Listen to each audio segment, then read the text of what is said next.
I welcome you to the Transport, Resilience and Civil Military Cooperation panel, part of the third edition of the Euro-Atlantic Resilience Forum. My name is Cristi Pitulice and I will be your host today in this beautiful hall, Constantin Stere in the Palace of Parliament.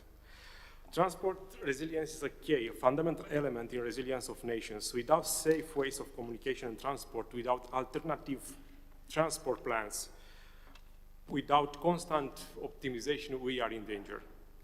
And I'm not talking about danger not receiving the parcel with Christmas light from China in time. Unfortunately, it's not actual anymore, this kind of danger. Now we are talking about much more complex and much more serious threats: climate change, wars, migration. Today we are not longer talking about commercial efficiency transport, but we are talking about balancing the economic efficiency in one hand and the transport resilience in the other hand. So let me introduce our guests today. And first of all, I welcome Ms. Simona Cojocaru, Secretary of State from Ministry of National Defense. Professor Sorin Văcăreanu, Rector of the Technical University of Construction, Bucharest. Welcome. Lieutenant General Berdila Iulian, Deputy Chief of Defense for Operation and Training. Welcome. Online will join us Mr. Alan Baron, which is Team Leader for Trans-European Transport Network Development and Solidarity Lanes with Ukraine. I guess he's here. And also we have Mr. Arnold Dupuy. Hello. Faculty Associate Energy Academic Naval Group Postgraduate School, Monterey. Mr. Cătălin Brunariu, which is the Flight Director from Tarom, and Mr. Amadeo Neculcea, Managing Director of GP International. I would like to give the floor to my colleague from Poland to introduce our guest from the Romanian Embassy in Poland. So, Radu, you have the floor. Hello. Thank you, Cristi. My name is Radu Anigai. I am a counselor at the Embassy of Romania in Poland. And to get to the point shortly, so we prepared a panel of experts today for this event. And I'm going to start with our ambassador, His Excellency Cosmin Onisi. So thank you for hosting us, Ambassador. And I'm sure EARF is thankful for our support. And in no particular order, I will welcome Mr. Piotr Szymanski from Center for Eastern Studies here in Poland, Jan Starosta from Institute of New Europe, Karol Goś from the Ministry of Infrastructure in Poland, and last but not least, Dr. Alexander Orek from EARF2024 and Western Policies. So that's it for us.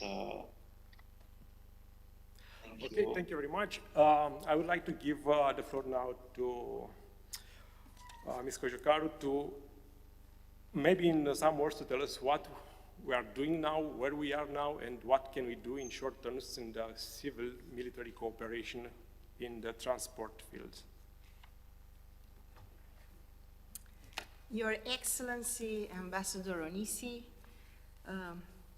fellow panelists, dear participants from Warsaw, ladies and gentlemen, I'm really very pleased to take part in this third already edition of the Euro-Atlantic Resilience Forum, and this is absolutely a successful strategic initiative, I will name it, of the Euro-Atlantic Resilience Center.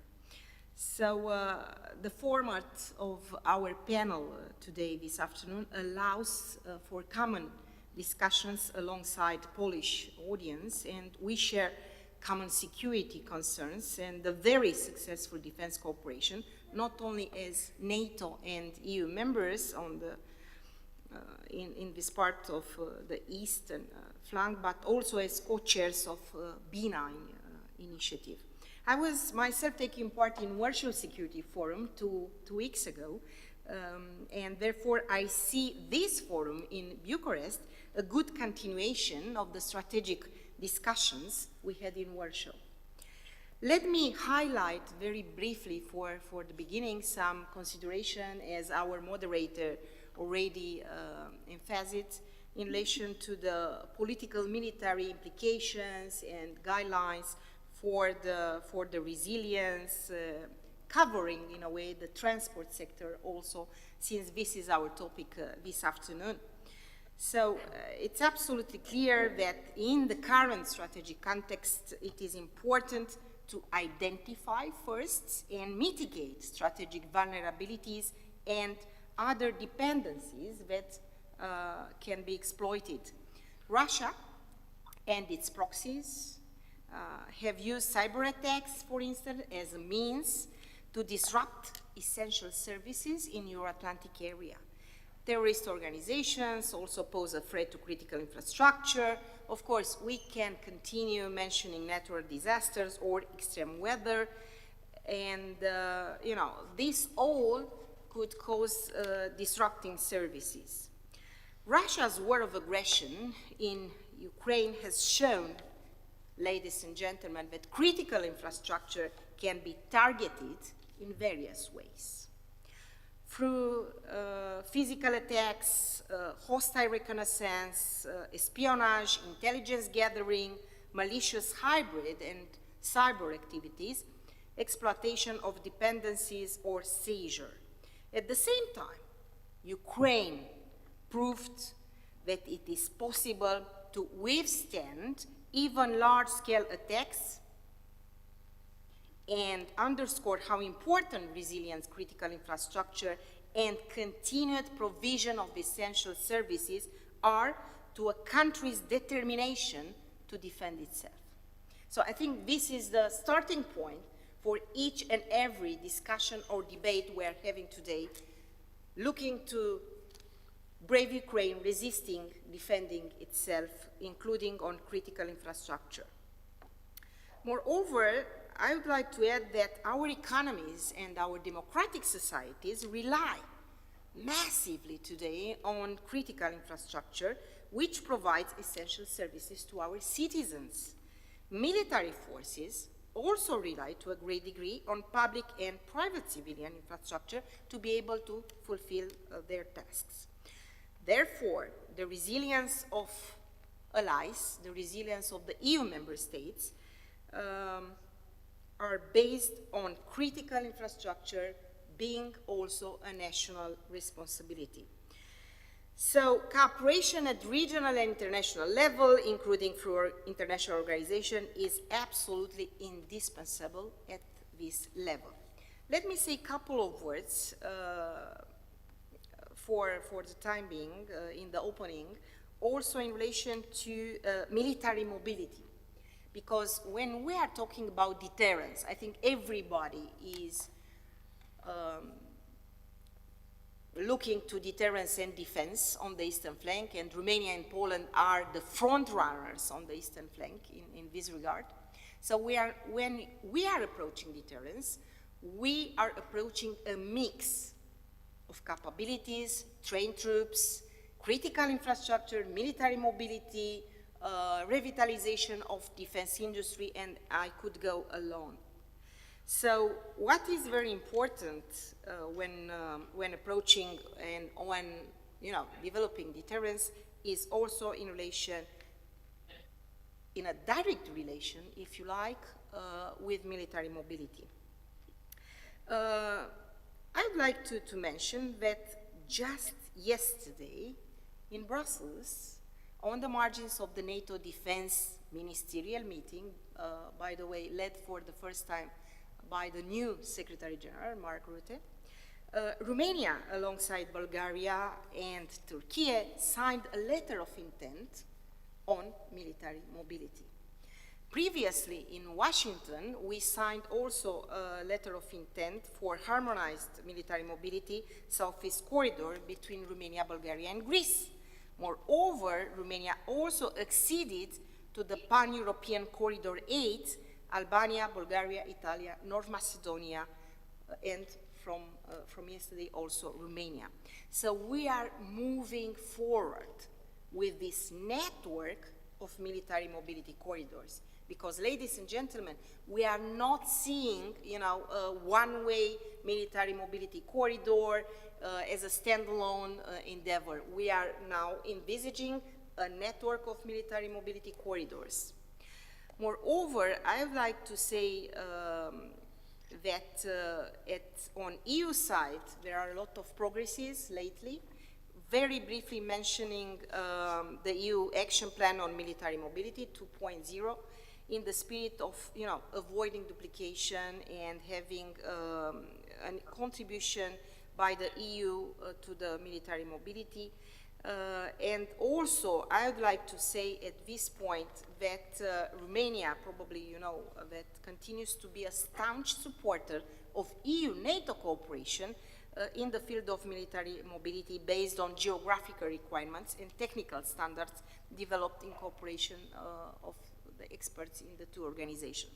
So, to conclude, I would like to highlight once more the importance of resilience in transport sector, in military mobility, generally speaking, and that Romania is on board in NATO and EU also, and also, you know, cooperating on other regional initiatives like B9, because we had on the agenda very recently, Romania hosted in Bucharest a B9 meeting at the defense level, and military mobility was on the agenda.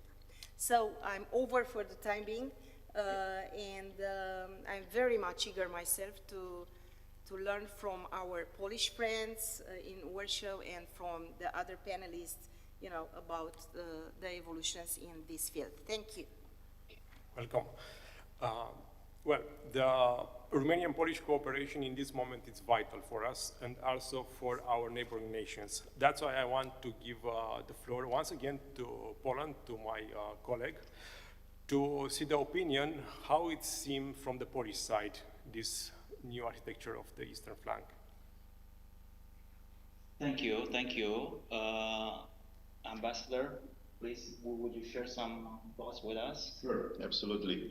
Good afternoon, everyone. I am very pleased to be a part of this panel, and I'm particularly happy to be on the same panel with my old and very good friend, Secretary of State, Simona Cojocaru. If I'm not mistaken, this is a premiere, both of us participating in the same panel, so I will put this in my diary for today.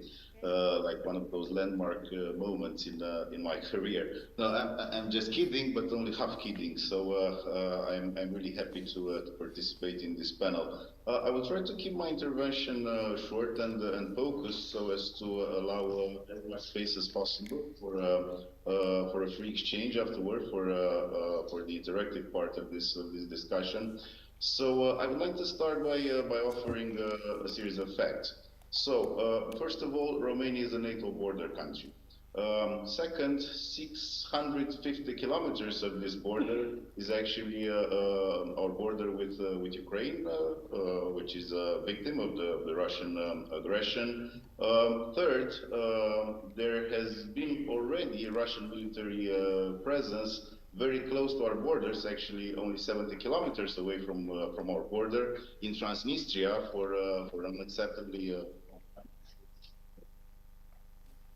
after the annexation of Crimea by Russia back in 2014, Romania has become again a direct neighbor of Russia across the Black Sea. So if you add to all this the continuous aggressive posture by Russia, I think it is easy and immediately easy to understand and immediately understandable our continuous plea, you know, for a solid and credible deterrence and defense posture by NATO on the eastern flank.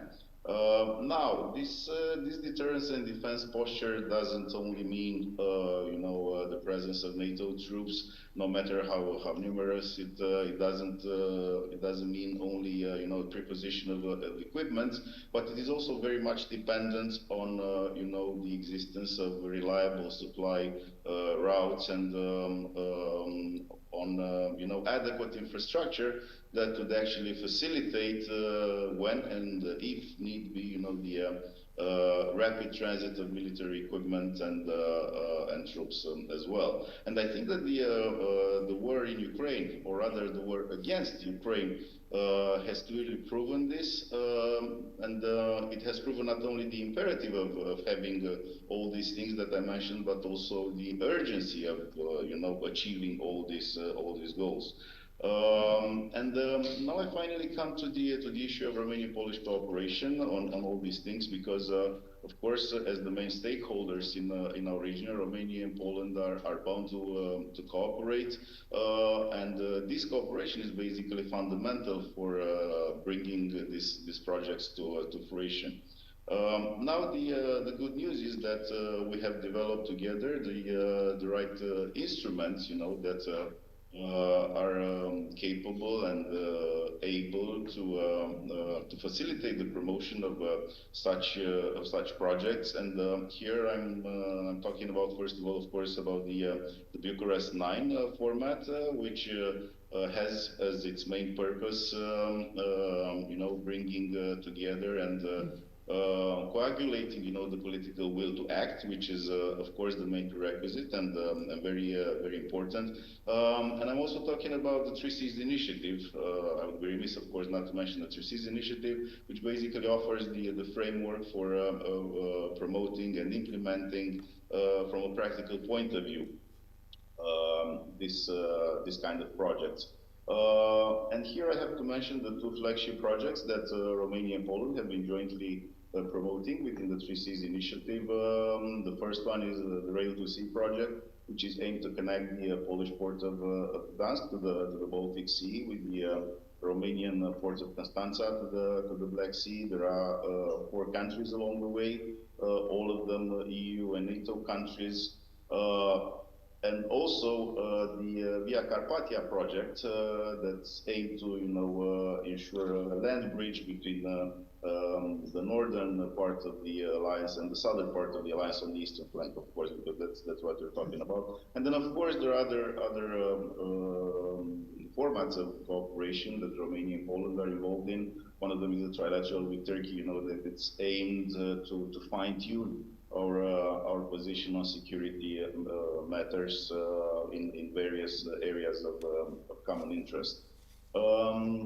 Coming back to the two projects that I mentioned that are developed and promoted under the Three Seas initiative, I have to say that we are extremely happy that their importance was validated successively at the Three Seas initiative summits that were held annually.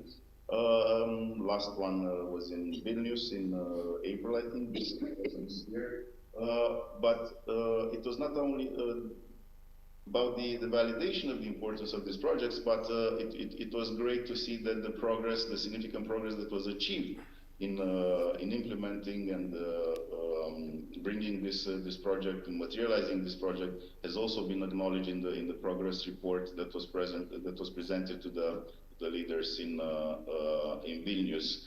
And the added value of the Three Seas initiative is not only for the present, so to speak, because now we have partners from outside the region, from outside the EU. We have the Republic of Moldova, we have Ukraine, and I mean, if we put things in perspective, and we also think about the future process of reconstruction of Ukraine, for example, we realize the significant strategic added value that the Three Seas initiative and the projects that might be promoted in the future under this initiative can actually bring, and the important role they could play in the future reconstruction of Ukraine. And then, last but not least, of course, since we are from the region and in the region, We always understand and realize the fact that we have to bring our own concrete contribution to these efforts. But I'm not going to go too much into this because Secretary of State Simona Cojocaru already mentioned all this, the sequence of letters of intent that were agreed and signed recently between Romania and other key NATO countries in the region. So as I promised, I will stop here, and I'm looking forward to the debate that will follow. Thank you so much. Thank you, Ambassador. Christy, that's... Thank you very much for this very good and deep insight of Romanian-Polish cooperation in this period. And what I want to say now is that yesterday it was a panel here dedicated to other kind of transport, naval transport, and today we have some relevant persons from the air industry, Cătălin Prunariu, and also from the rail industry. And it's very important to see how those two branches of transportation systems can be reliable now and can have some extra resilience, because now we are thinking about the safety of fly. It's very important in the current context about the GPS jamming signals over the Baltic and over the Black Sea, and also how important and resilient is the rail sector in this current situation. Well, the idea is I encourage you to have questions and to note questions, because at the end of the panel we're going to have a Q&A session, and it will be very good for us to see if new ideas and new questions are beside what we have here.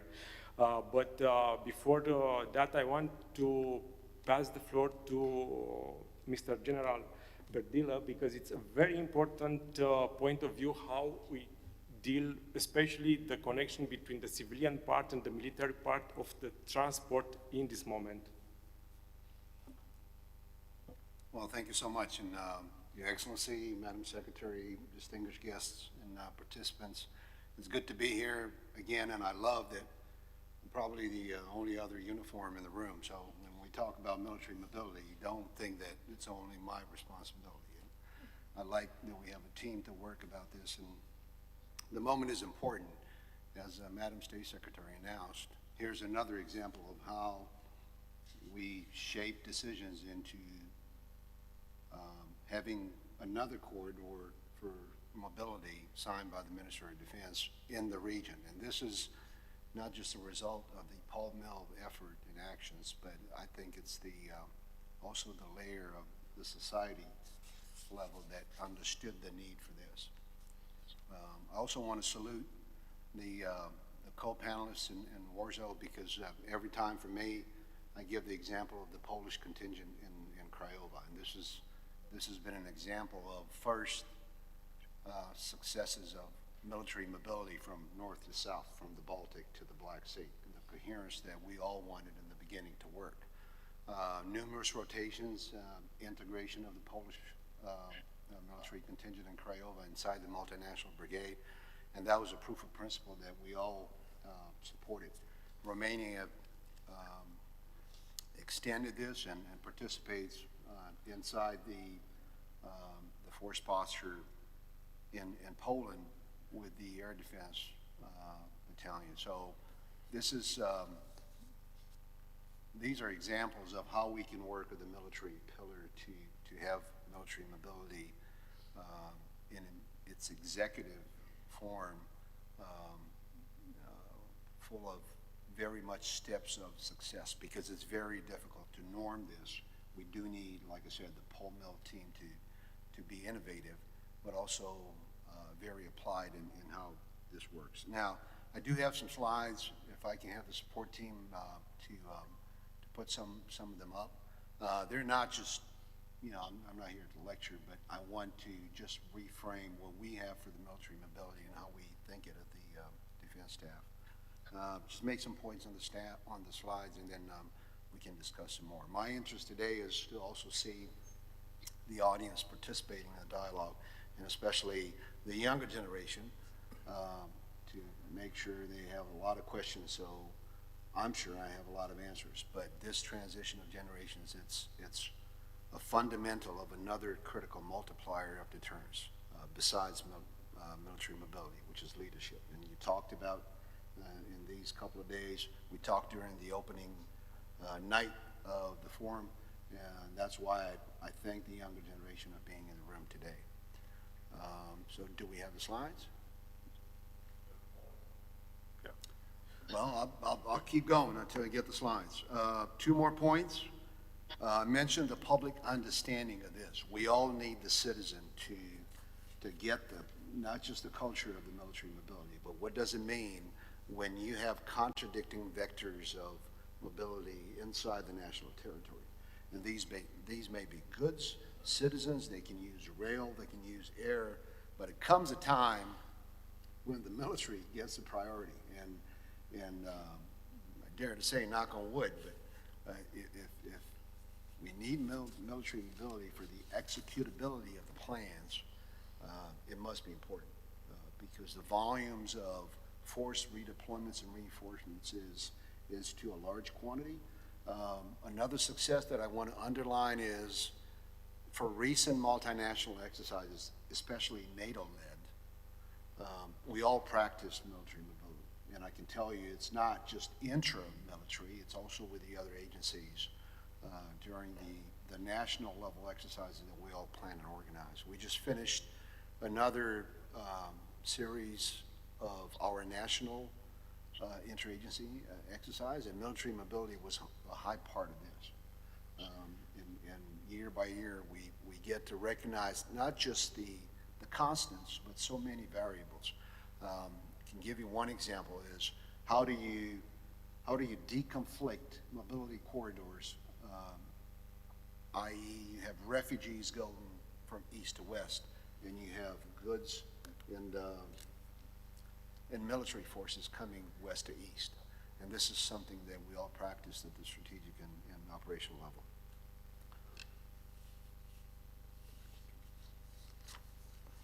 I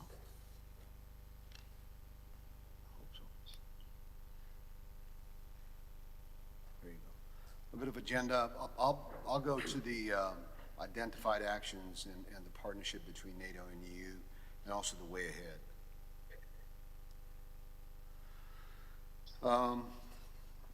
It is global, so it's not just a part of the Black Sea region or just the military dimension that we want to mention today inside the co-panelists with Poland, Warsaw in this case, and Romania and Bucharest. It is global because it matters to how the transatlantic partnership and the alliance itself will move forces, not just in crisis and conflict, but also in peacetime. And there's a huge progress in the last 10 years to the capacity that today, I want to just give the example of the Romanian Air Force and the volume of transportation airplanes we got to modernize. One of the benefits of actually having 2 and then 2.5% of the GDP. So it's not the numbers of the defense budget, it's what do you take to put into the capabilities that are needed today. I also want to underline that, yes, we ended some time ago, but the phase of theaters of operations in Iraq and Afghanistan really benefited from force projection capacities. And that was military mobility to some sense. And how do we took the troops in Iraq and Afghanistan and the Western Balkans in the same time. That was probably one of the foundations that we base the upcoming developments of today in the military mobility. Fewer packages and force capability packages at the battalion level and maybe company level, but that mattered too. And again, because of the Air Force and especially the sea lines of communication, we managed to do it. Yeah, we all know physical and the politics, the two dimensions, but I want to mention the standardization, and I mentioned the training and the exercises we all developed with the other agencies responsible for national security and national defense in Romania. And I can only salute also the Polish efforts and actions in having coherence and training too, because we managed to exchange perspectives and lessons identified during the training to make sure we share, again, in a coherent manner, the success of military mobility. Some of the identified actions. Cross-border movement permissions. I think we really made a progress on this.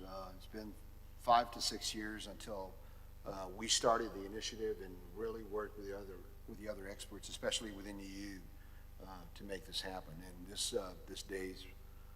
this gets day by day better. We started with platoons or even smaller subunits to cross the borders, especially, like I said, inside the EU framework.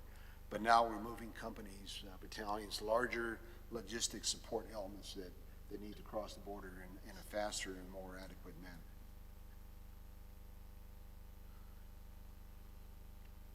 This is fundamental, so it has to be, military mobility is not just a NATO term, but it's also in the NATO-EU partnership, something that, what I call multiplier of deterrence.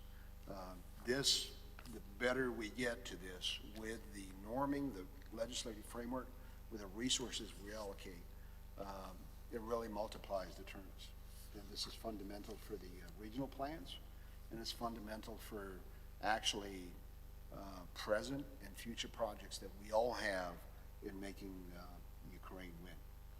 And that's the other, I think, pillar that military mobility really progressed in lately, and it's really supporting Ukraine. Not military mobility, but mobility in general and in particular. Look at the agriculture support effort that we all have for Ukraine. Look at the numbers Ukraine is actually sustaining today just because of mobility. One more pillar in that is the energy mobility and the resources mobility. It's a network of pipelines, it's a network of energy resources, and yes, we're proud that Romania becomes day by day, what I quote from the Ministry of Energy, a hub for not just exporting energy, but it's a fundamental resource for getting away from the energy dependency of Russia. And this makes the region stronger and more committed to a mobility like that for energy. The way ahead, stress multinational cooperation. It's not just the allies, but it's the partners in the region too. And again, the military dimension, it's not just Ukraine, it's also Georgia and especially Moldova. The level of military exercises we developed in Moldova, the cross-border training we developed in Moldova, and the mobility we actually, the military mobility we actually practiced with Moldova today, it's just another measure of success that we have today for all partners, not just the allies. With the regional allies, Bulgaria and Turkey, I would mention what the State Secretary underlined, the success of having the Minister of Defense, the letter of intent with the other two allies. This is going to open other opportunities, not just for the land, but also for the maritime and air domain in the Black Sea region. I'll end, obviously, like I said, I would love to hear more in the dialogue and the questions and answers. I stay committed to the panel. I salute again the co-panelists in the Warsaw participation, and I thank you very much for your attention. Thank you very much. I want to give the floor once again to our colleagues in Poland because, as Mr. Berdila said, we have a good cooperation here in around Romania with Bulgaria and Republic of Moldavia, but we have also some serious strategical differences between Romania and Poland. Poland has to cope with another threat there because it's Kaliningrad exclave and also the small Baltic states, and Poland got to hold the line there. That's why I want to give the floor once again to our colleagues in Poland to see what kind of approach they have there in Poland. Thank you.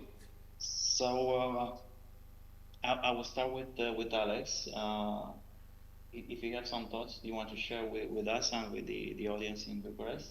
Yeah, first of all, thank you very much for being with you here in Warsaw, but also in Romania. State Secretary, Your Excellency, outstanding people in Romania, and also my colleagues here in Warsaw. So many things was said, so I would like to keep it brief just in order to give you our perspective. So it was said a lot about this military mobility, and I do really appreciate that we have this in our minds, because from my perspective, maybe we should start thinking more about Eastern flank and rather like Eastern front. But this is what we perceive here when we think about either the migration or all those hybrid threats we're having here. This is at the same time the momentum for critical infrastructure. We've been facing here in Poland many challenges, also related to military security, but also to the society resilience. And I would like to mention that in 2025, there will be a huge military exercise. Also, Romania will be included. Our French allies are going to be included. Probably 5,000 soldiers in general from the French Republic. But from my perspective, the most important thing is to start cooperate within our region. You mentioned 3Cs initiative. I also really do support this project. I would like to remind you of that Poland will be hosting the following 3Cs Initiative Summit. Moreover, who will be having the presidency in the European Union? Again, Poland. Finally, who will be having the presidential election? Poland. I can name it many times, but the thing is, I would like to underline it very strongly. And I've been to France 1 week ago, I've been to Turkey for the last 3 days, and I've been to the US 2 months ago. We're always relying on those strong partners. I really do appreciate it, but perhaps we should also think about those countries that are facing and aiming the same challenges and goals. So my idea, as a representative of Defense 24, but also I do cooperate strongly with public administration and private sector, that here we are talking to each other, but you also mentioned civil resilience, in general, the resilience of society. As far as I remember, in Romania, you will be having election. So the society is going to decide who is going to be in the government. So here we are talking marvelous words and statements, but this is always trainers for trainers. So my personal vision, and I will aim to do that, is to cooperate with NGOs and experts to expand on Polish-Romanian cooperation within upcoming months. And this is also the statement of my organization. I will try to have more and more cooperation within this regard to support simply the vision of Poland, Romania having the same goals. Thank you. Thank you, Alex. Okay, thank you very much. I want to, because I've seen the presentation of Mr. Dupuy in this morning, and it's very, very interesting about the major lines of transport and the major routes and how they change on those days. And we are not talking about the threats of the war in Ukraine or the climate change, either or the migration, but we do have some very serious crises which are a bit away from us, but with a deep impact. For example, the situation in the Red Sea and the Indian Ocean with the Houthi rebels and so on. Therefore, Mr. Dupuy, how safe we are in this moment, and how safe are our means of transport, the naval, the rails, and also on roads? You talking just purely from Romania or for the broader Black Sea region? Let's focus for the moment on the Black Sea region, and if you have some other insights about what can affect us a little further than the Black Sea region, it will be very good. Yeah, I think we're seeing an increase. I mean, the new geopolitical environment that we're all aware of is putting stress on the transportation sector. We see this, we see in the broader sectors also. The sea routes are now being challenged more frequently, not just the traditional land, sea, and air routes, but certainly through cyber has an impact. And again, The example I bring up is several years ago, the Colonial Pipeline hack in the United States, which impacted, it was energy, but it impacted both road and air assets. Road, yes. So now with this, the 21st century technological environment, we are much more vulnerable, I think, to a lot of challenges to the transportation sector. And it's very difficult to, in the case of cyber, it's very difficult to stop these. I think more often it's a case of recovering from a cyber attack. And so the Black Sea region, I think, is in a very difficult state because we're seeing what Russia is doing in Ukraine. And Russia has shown no hesitation to attack the Ukrainian energy transportation sector because transportation is critical for national viability, it's for civil society, but it's also, as the general mentioned, for mobility, military mobility. So it cuts across all sectors of the civilian world, but also the military readiness. So you have a very target-rich environment, which is easily manipulated and very easy to attack and disrupt.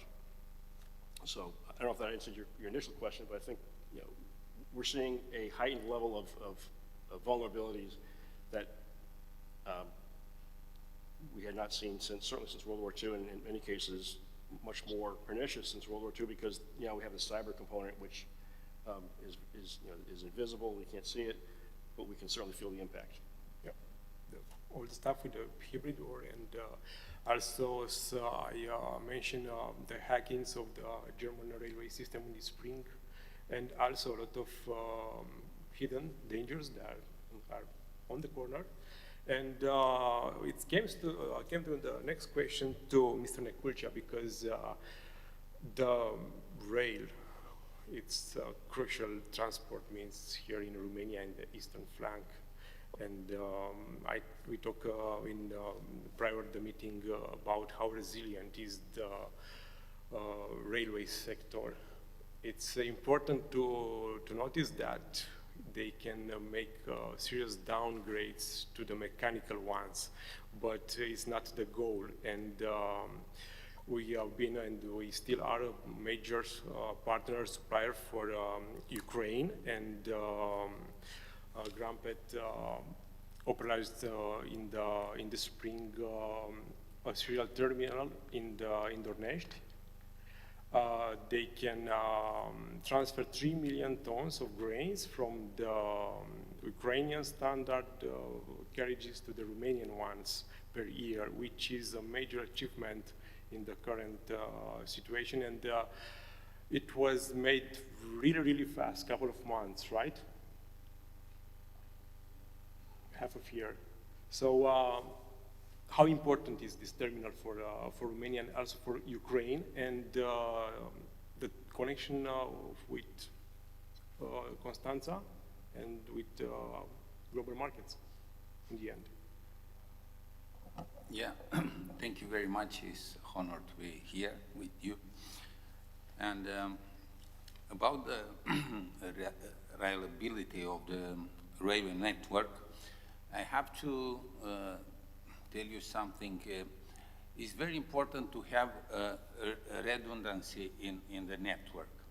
This is very important because we know in this period we want to build new corridors, and this is a good idea if those will ensure this aspect of the network.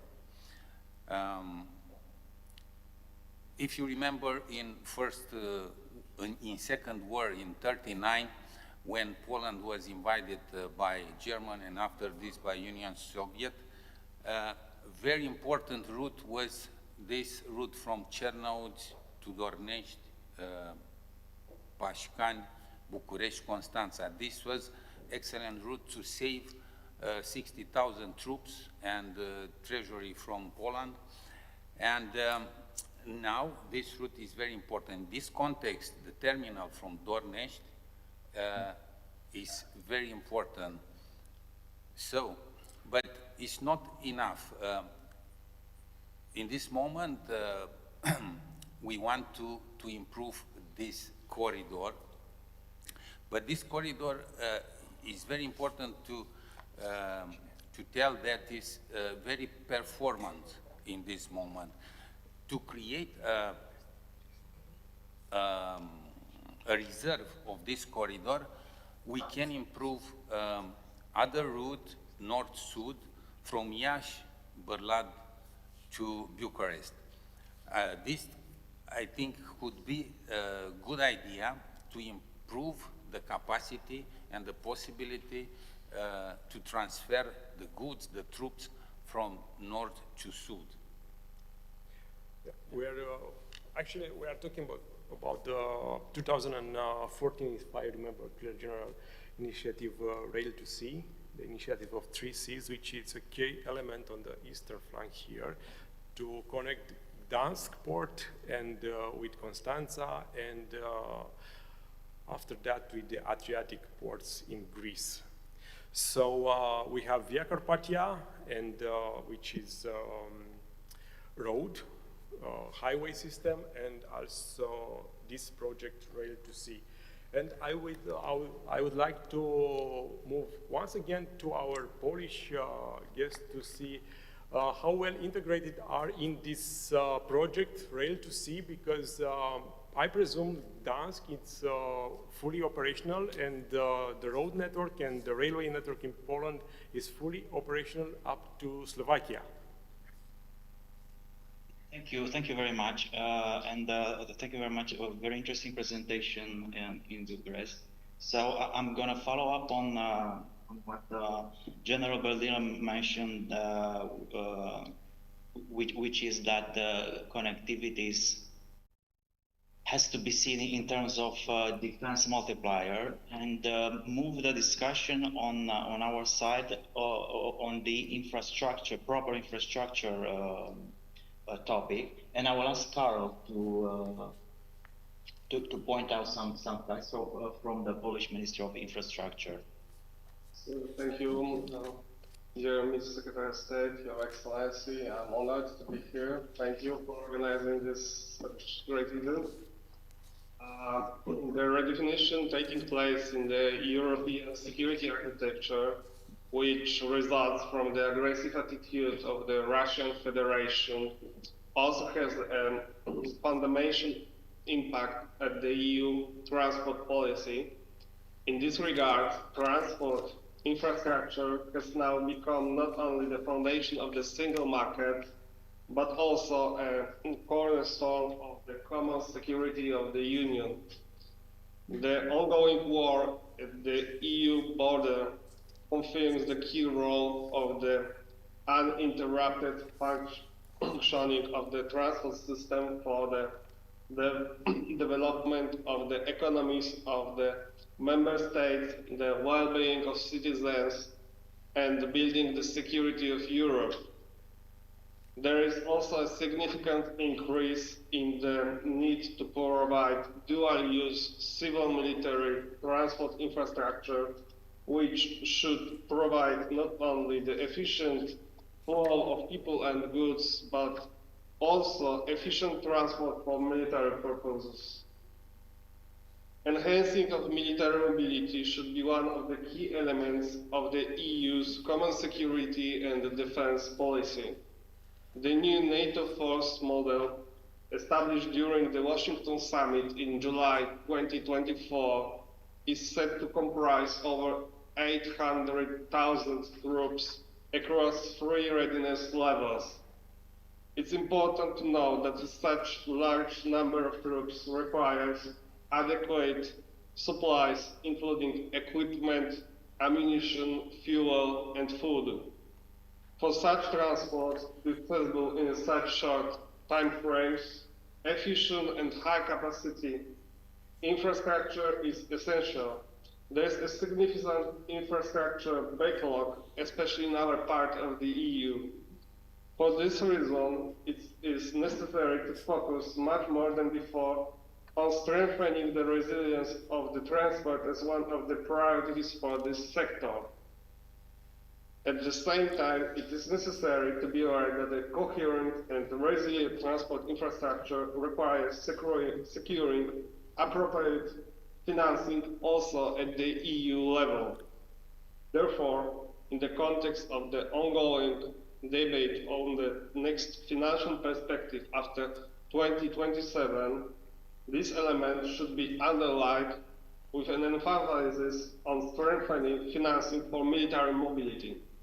According to the European Corridor Coordinators report from 2024, completing the entire core network by 2030 will require approximately 515 billion euros, and meeting all technical requirements for the core network and completing the extended core network will require an additional 330 billion euros.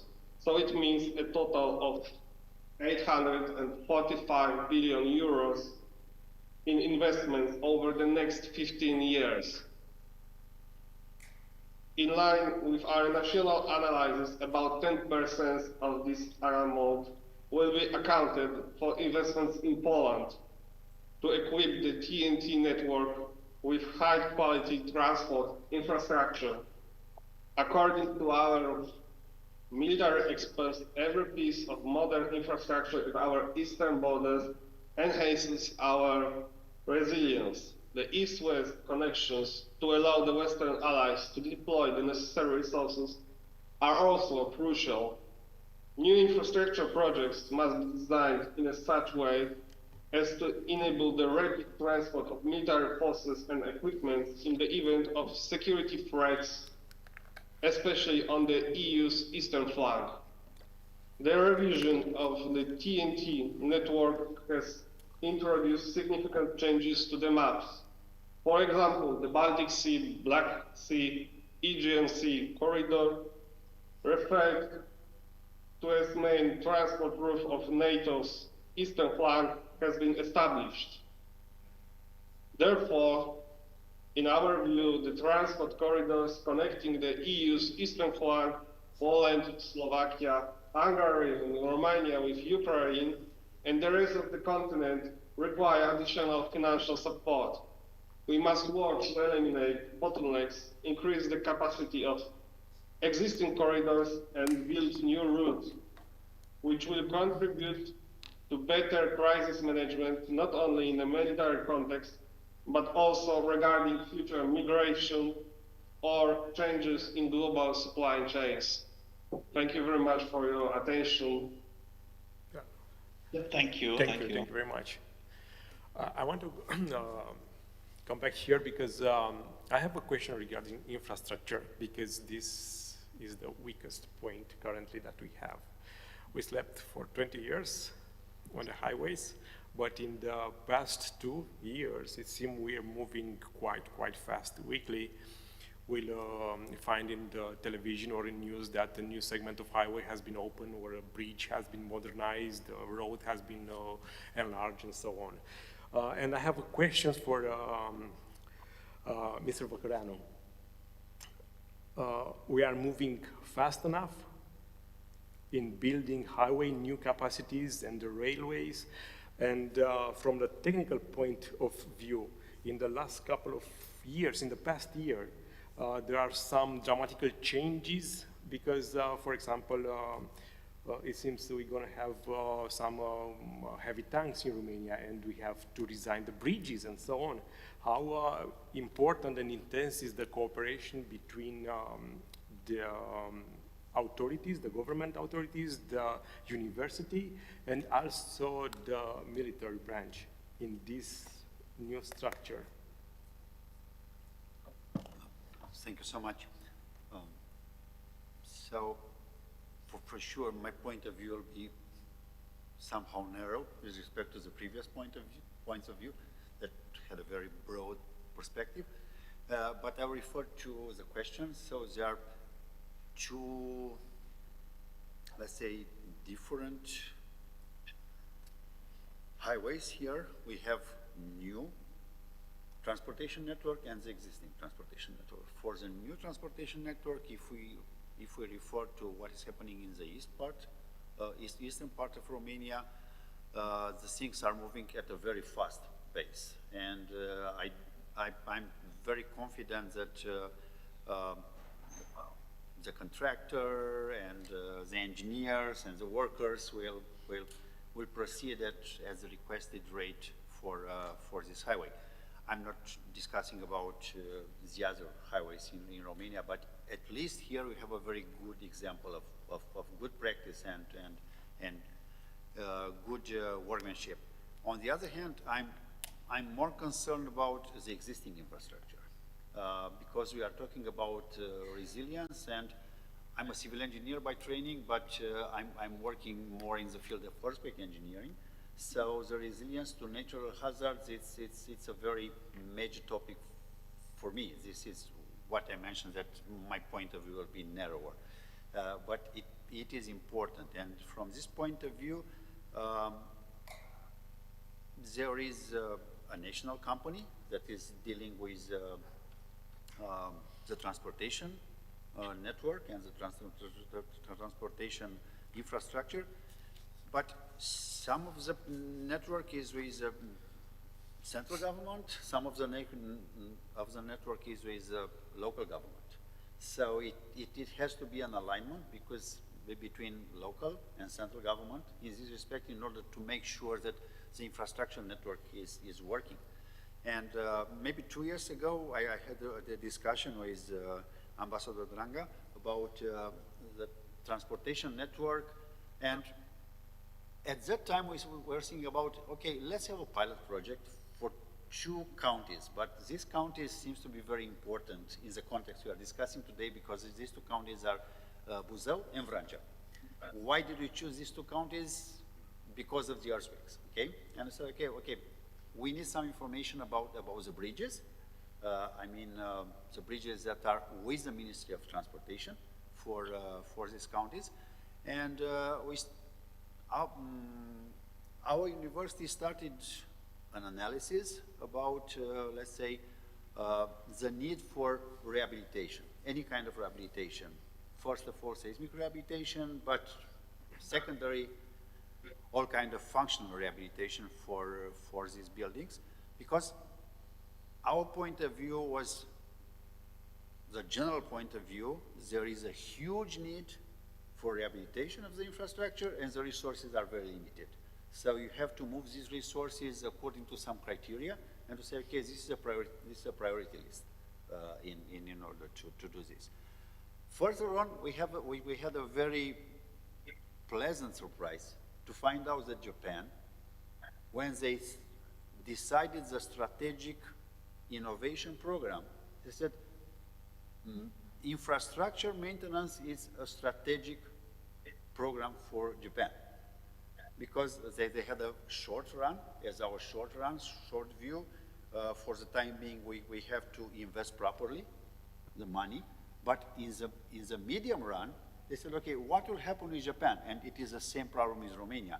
The population is decreasing, the population is aging, so we'll have 2 kinds of problems. A financial problem, because few money will contribute to the GDP, and since the population is aging, you'll have less population. So in this point of view, we had a seminar with our fellows from Japan. We'll have a second seminar in February next year, in order to, let's say, to align the perspectives and the approach for infrastructure maintenance. So with the new infrastructure, I think that things are moving to a very good pace. With the existing infrastructure, and for the time being we are relying with this infrastructure, it should be a more focused approach on the main corridors of Romania. Well, thank you very much. One answer is to other question. Therefore, between Poland and Germany, it's one border. Between Germany and Romania, we have 3 or 4 borders. In the past year, we talked about the kind of military Schengen space. And Mr. Bardila said that in the past years, we managed to move a platoon for the beginning, and after that, you start to move larger capacities. In the eastern part of Europe, we got to hold the line until help will arrive. And the main question is, in this moment, how fast can the Western allies can move and be in Romania? And what are the perspectives to do things better than they are in this moment with the current infrastructure, with the current plans? We are talking about this military Schengen. It's reliable the idea, it's a feasible one. Yes. All the tough questions come to me. Well, I can tell you fast enough, and I'm sure Madam State Secretary can get to the upper level of the solution. But before mentioning how fast enough is, I would like to mention what's inside Romania now, because it's one thing to take responsibility, how you move the forces and capabilities from a national perspective, so inside the national plan, and then make this functionally congruent with what the alliance has. So this in the past was, of course, a lot of the younger years of Romania as a NATO member, we wanted to have more troops and more Article 5, but today this is shifting to more Article 3, and this is what we move inside Romania before the reinforcements can arrive. One dimension in that is the land domain, and I can tell you because it's got a huge quantity of resources, this has been exercised from the Romanian land forces and the other allies in the region with LANCOM, with the land command of NATO, with the special focus from Supreme Headquarters Allied Powers in Europe, and John Cavoli was very much interested in this functionality of reinforcements and the Black Sea region deployments of capabilities. Also with the USAR inside the United States European Command, the same thing. So there's a three-pillar of, when I say congruency of functions and volumes of capabilities, all these three pillars contribute. So EUCOM, SHAPE, Romania, other allies in the region. So yes, we got much better in terms of how we actually produce what the SACEUR calls executability of the plans. And this was crucial when, for the last series of, let's say, 2 to 4 years of military mobility exercise. Madam State Secretary, would you help me, please? Just to add two or three things on this. So, which is the aim at the end of the day? General said a couple of times now that this is our interest to facilitate the rapid deployment of forces. So this is the stake. But if we are looking to the fact that Romania is now hosting 5,000 militaries on the national territory under NATO or bilateral arrangements, if we are looking to the fact that Romania organized on national territory extensive military exercises, and I will offer a couple of examples: Saber Guardian, Steadfast Defender, Swift Response, by the way, the hugest exercises in the last years. Some of them, the hugest one after the end of the World War II. And we are very much preparing to host important, very important exercises next year to exercise, like General once more said, the executability of the regional plan Southeast. To put it more simple, what is all about executability of the regional plan? To allow forces to have the capabilities to deploy them rapidly.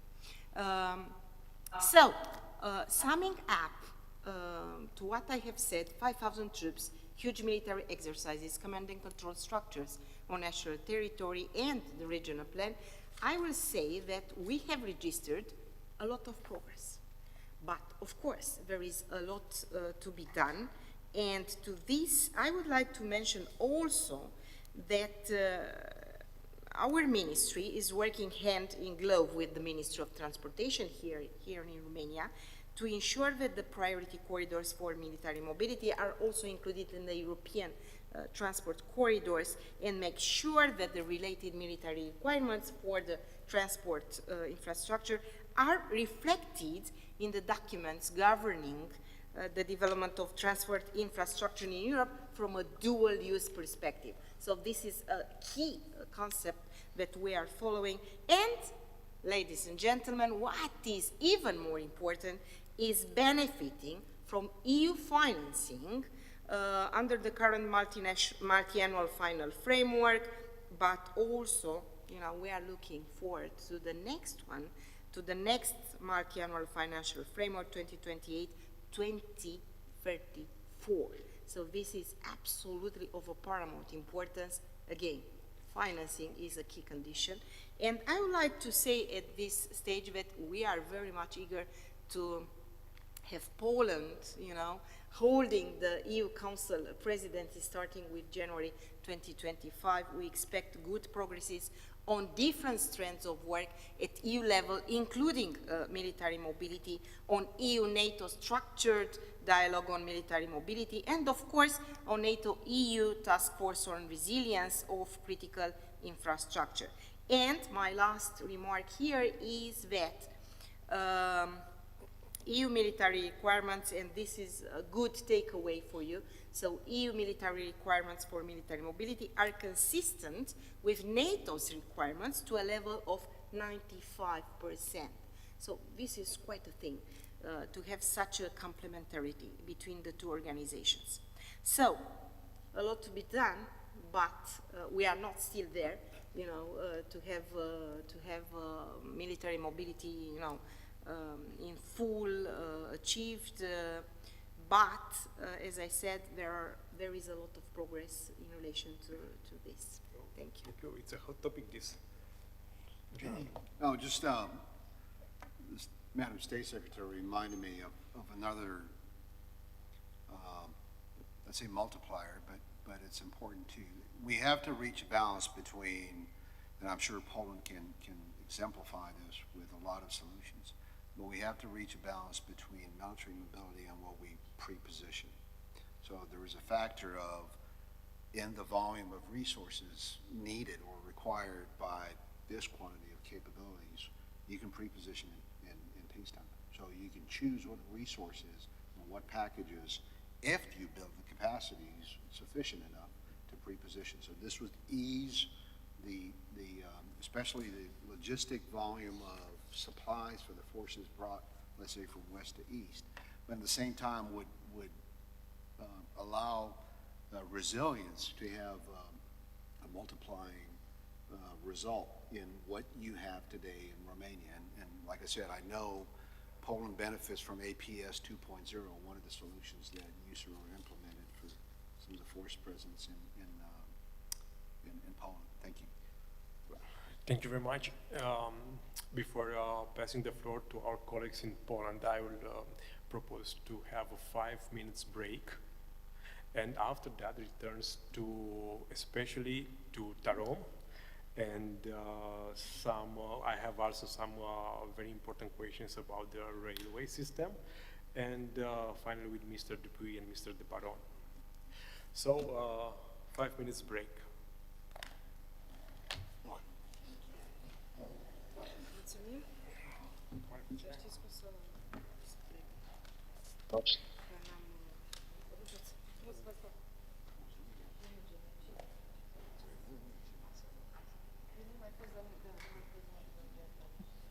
Am uitat să vă zicem.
opinion. So, Yes. welcome back to the second part of this panel. And I want to give the floor to Radu in Poland, because I guess his guest has something very interesting to tell us about the cooperation between the military and civilian sector there. So, Radu, Yes. it's your turn. Thank you very much. Appreciate it. As you mentioned, we would like to have the others of our speakers tell us more about the virtues of civil-military cooperation when it comes to connectivity, and we want to connect this with the sort of NATO perspective on the defense of this, and also, if possible, with the virtues of the bilateral strategic partnership between Romania and Poland. So I will start with Jan, if you have some thoughts, especially on of course the Polish perspective, because this is what we want to point out here in Warsaw. Thank you.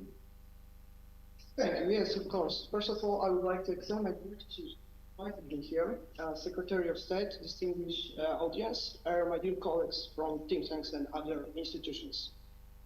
First of all, I will address some issues regarding security of the infrastructure. Then I will talk briefly about how the infrastructure is important in terms of warfare and how we need to address the issues about hybrid threats against our infrastructure. Then I will also talk briefly about civil and military cooperation. So, first of all, we don't need to always look at military security and security and deterrence in terms of sheer power and the numbers of tanks and guns and so on.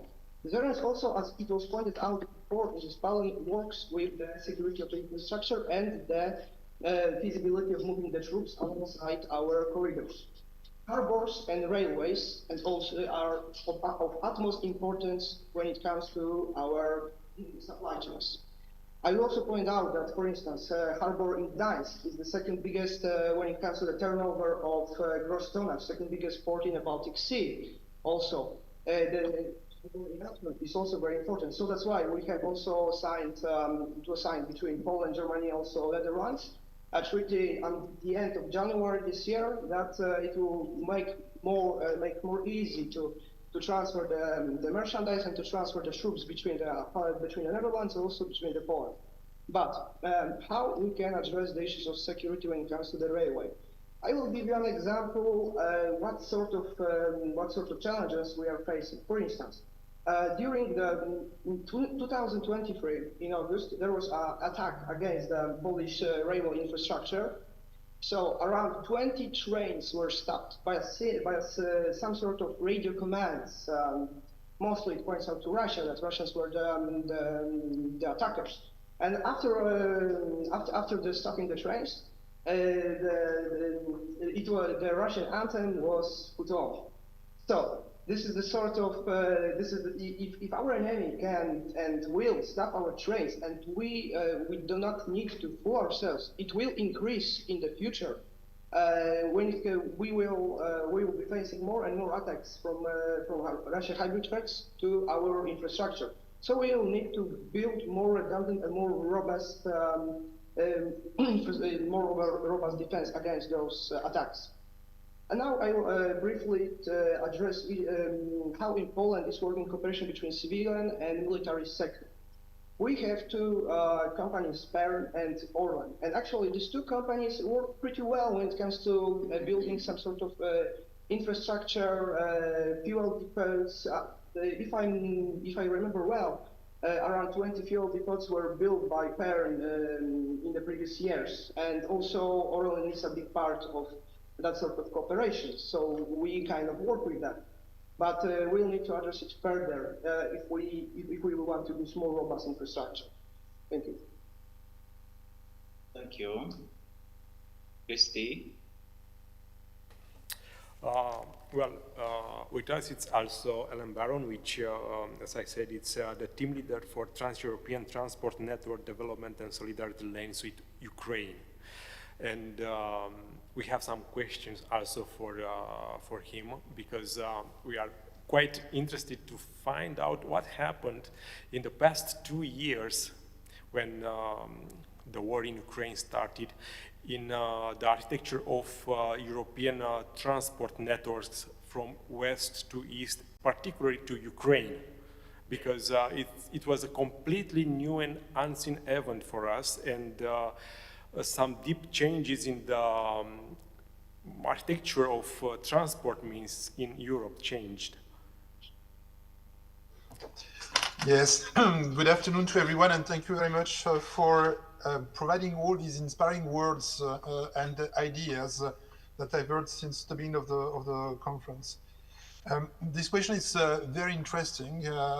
I think that if we come back to January 2022, the connectivity between Romania, Poland, and the other countries with Moldova and Ukraine was definitely not on the top of the priorities.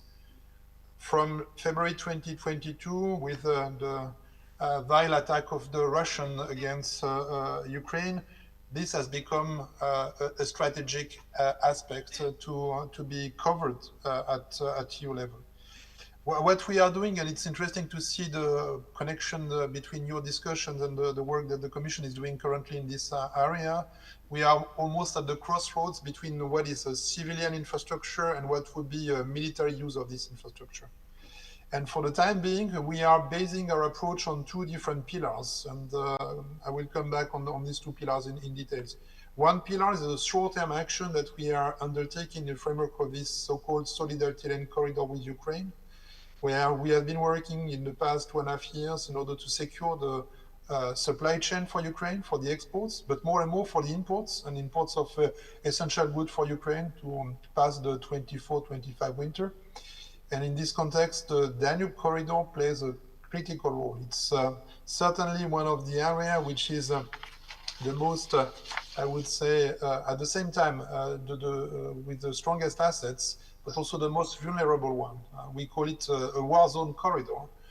When you are in Galatz, you are at only a few kilometers of Reni or Ismail ports, and these are ports which are unfortunately almost every week attacked by Ukrainian forces. So on this solidarity lanes approach, now we are trying to develop a contingency approach which will allow us to anticipate the risk, to mitigate the consequences, and to offer alternative to our Ukrainian and Moldova friends, economically viable and safe alternative to continue exporting or importing their goods. So this is the work that we are currently carrying out in the short term, and we are doing that in very close cooperation with the different countries concerned, in particular with Romania. We have other corridors, and I don't want to forget the work that is carried out with Poland, but myself, I'm in charge of this corridor on the Danube, and I really want to say one word about the very good cooperation that has been set up with the Romanian authorities since we have started this activity. The second aspect, and this is back to the discussion of on the Trans-European Transport Network, is obviously thinking about the next steps, thinking about the recovery, reconstruction, and interconnection of 2 candidate countries, Moldova and Ukraine, to the EU. So we are also working in parallel to the development of a much more robust connectivity between these 2 countries, based on one pillar, the rail connections, and the need also to ensure that we have interoperable rail connections. And this is very important in terms of military mobility for the time being between the European member states and Ukraine and Moldova. We are using different gauge system. In Moldova and Ukraine, the former Soviet one, 15-20 millimeters. In the European member states, Poland, Ukraine, Slovakia, Hungary, we are using 14-35 millimeters. So this is one of the aspects on which we are working for the future development. So we have already started to work on this connectivity with Ukraine and Moldova through a certain number of actions at the border in terms of access roads.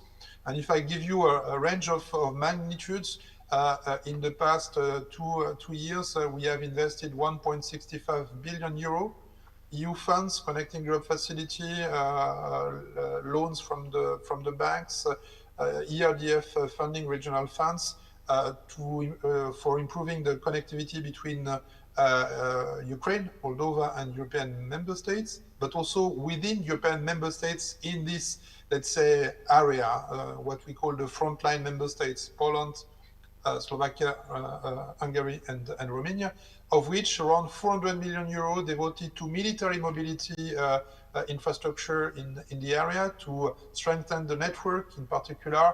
And we could see a shift of the priority of military mobility. In the recent past, until 21, most of the military mobility projects were located on the western part of European member states, and from 2022, most of these projects are now located in the eastern part of Europe. So you can really feel the importance of now this the network in these countries. But what is important to understand is that this is a long-term process. Military mobility means that all infrastructure should have a certain standard. If you have one bridge in the middle that does not have this standard, you cannot pass with your tanks. So this is something that we are really caring about, and we are really working hand in hand with our member states to ensure that the program can be delivering very quickly. Maybe one last word before concluding this point, just to say that the situation that we see every day in Ukraine is more and more concerning, with attacks to the ports, attacks to the infrastructure, attacks to the energy infrastructure as well, but also different types of attack, hybrid attacks that you mentioned before. But just by, let's say, launching a few attacks a day with air alert that are preventing the operators to work in the Ukrainian ports, you are really disrupting the traffic in this area. So we are really committed with our member states to do our best in order to continue supporting Ukraine and providing a viable alternative to avoid a full disruption of the traffic in the area. So we consider that there are good alternatives, and definitely the Danube in this context will have to play a very important role in the future as well. Thank you. Thank you very much for this insight. I propose to move now up in the skies, because I have some questions for Cătălin Prunariu. And the first one is about Tarom as a state-owned company, because in the pandemic time, Tarom was on the first line by getting masks, vaccines, very fast. And last year, Tarom was also on the front line with Israel evacuation from Tel Aviv and from Cairo, and it's proved to be a very responsive company. And I want to ask, what is the main difference in the current geostrategical structure between having a state-owned company and having only private carriers in flight? Good evening, everybody. The main advantage of a state company is that the stake owner can choose to sacrifice its profits in order to reach some state objectives. The problem is we are competing in a very, very wild market with a lot of private companies. No private company will sacrifice profit, that is for sure. So if you want to use a private company in order to fly some of those flights, like the vaccines and the humanitarian flights and everything in between, the private company will either refuse to do that, or it will ask for a huge amount of money, which happened before. So we are the same. A state-owned company and a private company is the same thing. We are functioning by the same market rules, and we have the same objective, to have a profit. The difference is in the stakeholders. A private stakeholder will always search for the money and go for the profit. A state company can choose to sacrifice its profit, not necessarily the state company, but the stake owner can choose to sacrifice a part of the profit in order to obtain some other advantages, or to reach some of the missions that are not very appealing to the private companies. And this happened during the pandemic. Of course, we are being paid as well as a state company. A state company is paid as well by the state when it's flying such missions, but we are flying at the cost of the flight, compared to a private company which is having a profit over it. So I think that's the main advantage. The stakeholder can choose to use the company for some other missions and can choose to integrate it in a higher strategic plan if it needs to be. Actually, Tarom is one of the few state-owned companies. I think only LOT is still present on the market. And we and LOT, I believe, have some other strategic missions defined in our status, except the transportation of passengers. But the market is very wild.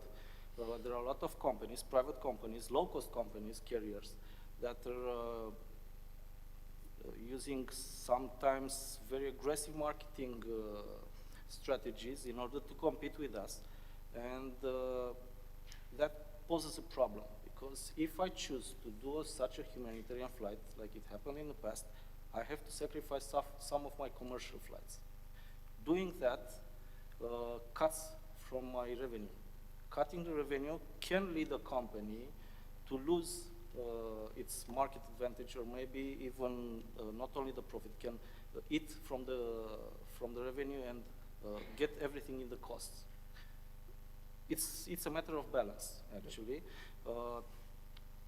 But I can speak for Tarom, we always strived to balance this and to do those flights, because in the end, it's about ensuring that the network, the infrastructure is functioning without military intervention, for example.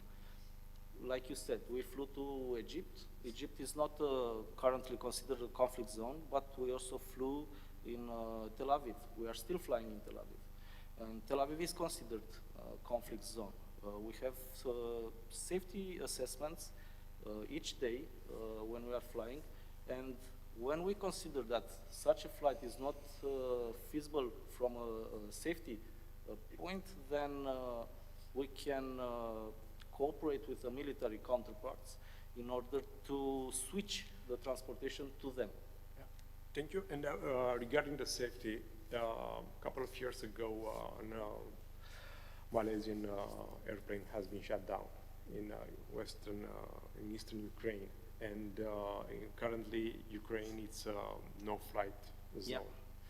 And it's a black hole on the map. And not only Ukraine. Yeah, and also Middle East has they have the same problems there. What I want to ask. Last year, over the Baltics and over the Black Sea, Russians started to jam the GPS signals. Regarding the safety of the flight and the passengers, how dangerous is this thing that happened, and what can you do as civilian operators, and who is in the back, which is the institution who can secure the GPS signal? Well, actually, you mentioned the Ukraine. It is not only plane that was shut down, a civilian airplane performing a civilian mission that was shut down. And this is why sometimes civilian aviation cannot be used in certain areas. And it's becoming more and more challenging to fly, especially in the Middle East, but not only in the Middle East, also in the some parts of the Black Sea. One of the threats is, like you mentioned, the GPS. But GPS jamming is not the biggest threat. Actually, the biggest threat is the GPS spoofing. What is spoofing? Because I'm not sure that everybody's familiar with that. Spoofing is simulating another position of the aircraft. So you are receiving false information on board, and you believe that you're receiving an information from the GPS, but the GPS is somehow getting the information from a ground station that is sending false information. This is the biggest threat. And it happened. It happened to me as well, because I'm flying Tel Aviv. At one of our flights, we were somewhere over Liban, almost to the border of Liban. And the GPS was saying that we were somewhere in the Mediterranean, far away from Liban. Now imagine if our destination was Beirut. We thought that we were over Beirut, and we were somewhere over Syria or maybe Iran. So GPS spoofing is the biggest threat because it can lead the pilots into wrong route, or you can be placed in a wrong place, actually. There are mitigation measures for that, and every airline, I believe, developed its own procedures. We have some procedures as well, but those procedures involve using less potent equipment. So we have also some, what we call an inertial navigation system, which can be used. Now, the GPS is a signal. Is a radio signal. It comes from some satellites. Those satellites are controlled by different governments, because we are not talking now only about the GPS, which is an American-based navigation system. We also have GLONASS, which is a Russian one, EGNOS, and so on. Beidou, I believe, from China. All those satellites send some radio signals which should be encrypted. What is happening now with the jamming and the spoofing, the general public or the bad actors in the market managed to break the codes that are encrypting those signals, and they are sending, with the right codes, wrong signals to the airplanes. So not only airplanes, also drones and so on. Everything that flies and uses the GPS gets the same signal. Even my iPad is placing me in Beirut when I'm in Tel Aviv, for example, when I open my iPad or my phone. So now the owners of the GPS network should upgrade their encryption protocols. I believe it's not such a big deal, but if it depends on the hardware side of the things, then it will be a big deal, because you have to replace all the satellites that are now on orbit. So that means a lot of costs. Another thing that can be done, GPS, at least GPS, I don't know about the other system, has two channels. One is the civilian channel, which is used by everybody in this room as well, and the other one is the military channel. I believe that together with producers of GPS receivers for airlines, they should somehow open the military channel, which is not jammed and is not spoofed at this moment. But that means also opening those channels to maybe potential bad actors. It's a very tricky situation, because you have a system that's been, I don't know, for 30 years maybe in the sky, and now suddenly this system is not performing very well, and you have to replace a whole lot of infrastructure. Well, it seems we are living in a pretty dangerous world, even up. Yeah, luckily we have mitigation measures, so we are not relying only on GPS, but GPS was conceived especially for that.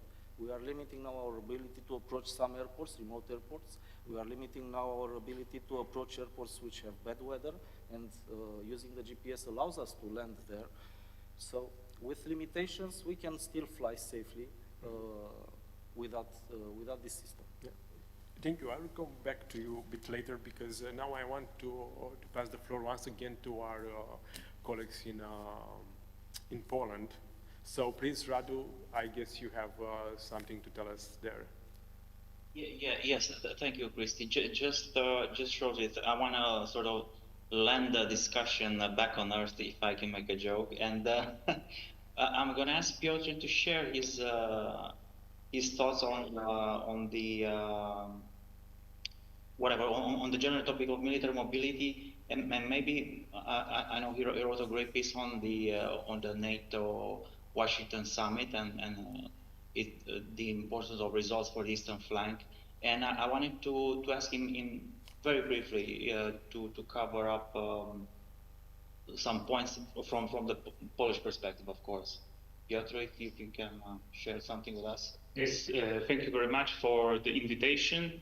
And now I am a little bit more optimistic about military mobility under new Secretary General Mark Rutte, because military mobility and deployment of troops is kind of enshrined into Netherlands' military DNA because of its vital role in the deployment of allied reinforcements. So I hope that the Secretary General will take a good care of that issue. And this axis, why I am mentioning Netherlands, which were already mentioned here, because this axis east-west is crucial for Poland in terms of military mobility. So as you well know, We have regional NATO defense plans in place. We are now implementing them. The one is for the northern flank, ours is Central Europe, and for Romania is southern. So there are 3 different commands.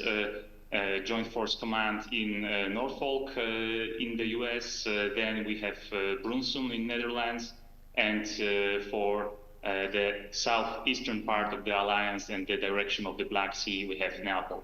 So for us, Brunssum and these lines of communications between the ports of the North Sea, Netherlands, Antwerp in Belgium, and Germany, are crucial in receiving Allied reinforcements for the eastern flank, our part of the eastern flank. And there are, of course, many gaps. So we can discuss here our cooperation with the private sector. So in the Cold War times, it had been well developed.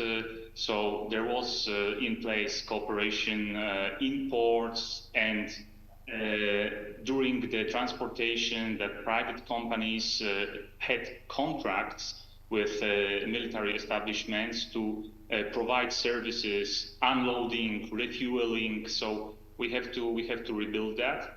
And of course, these lines of communications are nowadays much longer than they used to be back in the Cold War time. So they were roughly 300 kilometers from the ports of the Netherlands till the so-called Fulda Gap to be transported. And nowadays the distances are much larger. So we should take care about fuel depots and all services, logistics needed for the military mobility to have Schengen in place. So the EU is moving with different pace in that regard. So some countries are more, some countries are less interested in developing military mobility. I would argue that we should really look at these already mentioned corridors, to look at the harmonization of the procedures and ongoing works, how to facilitate the transportation of military reinforcements. And what is really important is, of course, the support from the EU side.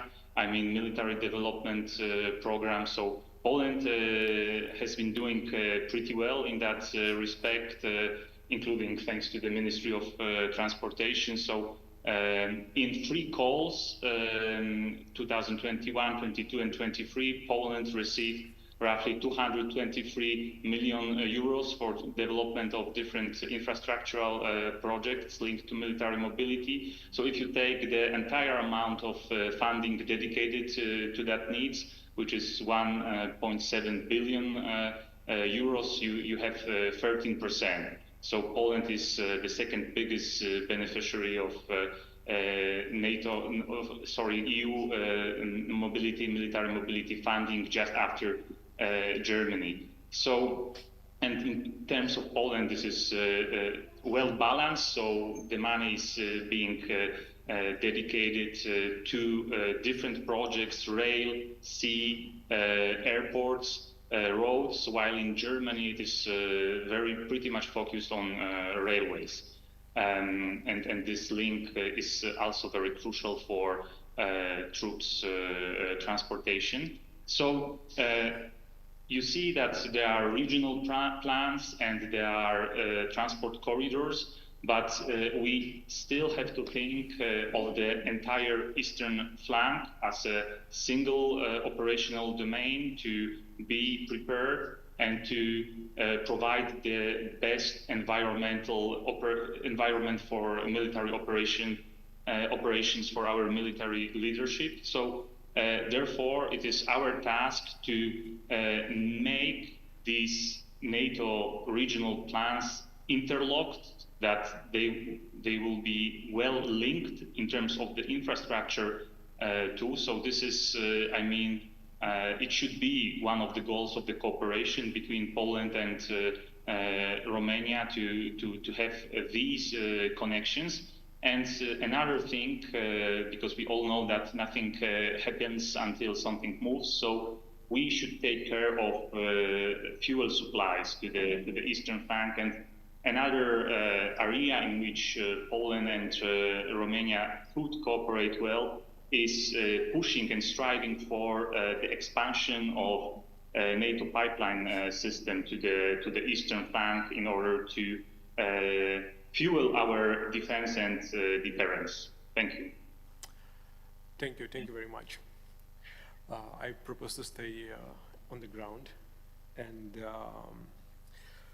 I have some questions for Mr. Nekulja. You are operating also in Bulgaria with your company, right? We are talking about this rail to sea, the 3 seas initiatives connecting the Baltic with the Aegean Sea, and you are on the corridor. We have to connect as well Ukraine and Republic of Moldavia, but they have different gauges there. There are some projects, public project, private project, to increase the connectivity with those two countries. It's the first question. And the second question, how are you dealing with Bulgaria and Greece in this corridor? Yeah. Yes, those projects, rail to sea and 3 seas, and also the corridor to Carpathian are very good projects to connect those countries, Poland and Romania, and to increase the connectivity in Romania, Ukraine, Moldavia, also Bulgaria, Greece. So rail to sea means to create a corridor which is parallel with a border with Ukraine, with Russia. So it's very proper for mobility of the troops, of the, I don't know, tanks, military resources. And in this project, railway is very important because only railway has big capacity for transporting and the proper speed. But it's very important to build this corridor at proper parameters to allow this, yeah? And about the second questions, yes, indeed, we have railway operator in Romania, also in Bulgaria, in Greece, and in Hungary also, Croatia, Serbia. So in this part of the Europe, we can provide for NATO good services for transport. Practically, we was involved in the past in some kind of transport, and we done those transports very well. Anyhow, if will be a war, which we don't desire this aspect, but if will be a single railway operator, which not be enough to ensure entire request which will come from NATO. It's very important to be prepared to work with the entire railway market to ensure all these requests. Yeah, thank you. Well, basically now you can send a shipment from Thessaloniki port to Constanța with your company directly, with no changes in, let's say, 1 day. Is this correct? Yes, it's correct. It could happen 5 years ago. Something's changed in between in terms of interconnectivity between those 3 countries, between Romania, Greece, and of course Bulgaria. Because from our point of view, it's pretty difficult to go by trains to Thessaloniki. Mm-hmm. You know, it might take a lot of time. How it takes to have a fully loaded trains and supplies from Thessaloniki to Bucharest? Yeah, we have to take in consideration that the freight transport is different by passenger transport. And for passenger transport, the problems doesn't exist. But for freight transport, there is some problem about heterogeneity of the network, because for example, in Romania, we can circulate with 2,000 tons or with 3,000 tons or 3,500 tons. Yeah? In Greece, the dimension of train could be around 1,200 tons. And in Bulgaria also, for example, the length of the train is 520 meters, in Romania 700 meters. In this situation, it's very hard to bring this train, because too small in Greece, too big in Romania.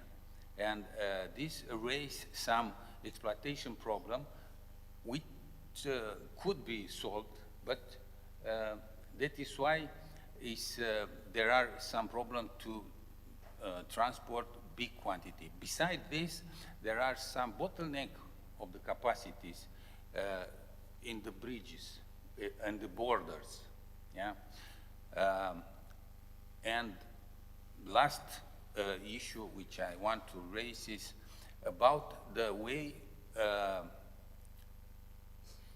of modernizing of the railway infrastructure, because the target of modernization was passenger trains, not freight trains.